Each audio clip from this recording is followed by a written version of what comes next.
যারা অন্যায় করছে তাদেরই শুধু শাস্তি হবে, যারা অন্যায় করেনি সাধারণ মানুষ তাদেরকে আমরা আমাদের বুকের মধ্যে রেখে রাখবো।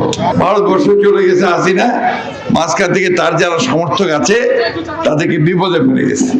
আমরা সেই বিপদ থেকে তাদের পাশে দাঁড়াইছি। অন্যান্য বার এই এলাকায় আমার খালি দৌড়াদৌড়ি, নৌকা ধানের শীষ, নৌকা ধানের শীষ। আমরা আজকে আসছি, শুনছেন আপনারা, যার মাত্র 15 দিন পর ভোট হবে। ভোট ফর্ম আছে, আপনাদের মনে আছে?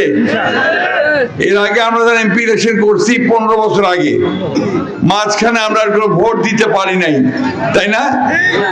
সব ভোট নিয়ে গেছে ওরা। কারা? ওই ফ্যাসিস্ট হাসিনার লোকেরা, তাই না? অথবা পুলিশ অ্যাডমিনিস্ট্রেশন। এবার একটা সঠিক ভোট হবে বলে আশা করতেছি আমরা।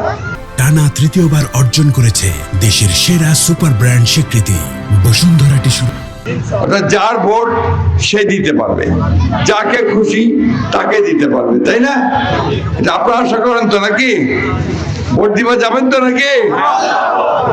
একদিন পর একটা সুযোগ আছে, মা বোনেরা যাবেন তো ইনশাআল্লাহ।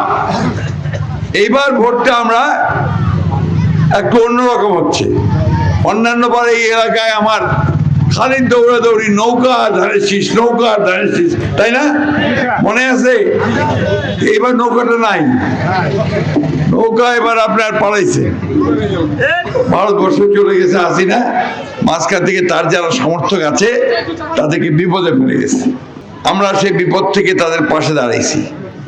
আমরা পরিষ্কার বলছি আমার হিন্দু ভাইদেরকে যে আপনারা কোনো চিন্তা করবেন না, আমরা আছি আপনাদের সঙ্গে। যারা অন্যায় করছে তাদেরই শুধু শাস্তি হবে, যারা অন্যায় করেনি সাধারণ মানুষ তাদেরকে আমরা আমাদের বুকের মধ্যে রেখে রাখবো।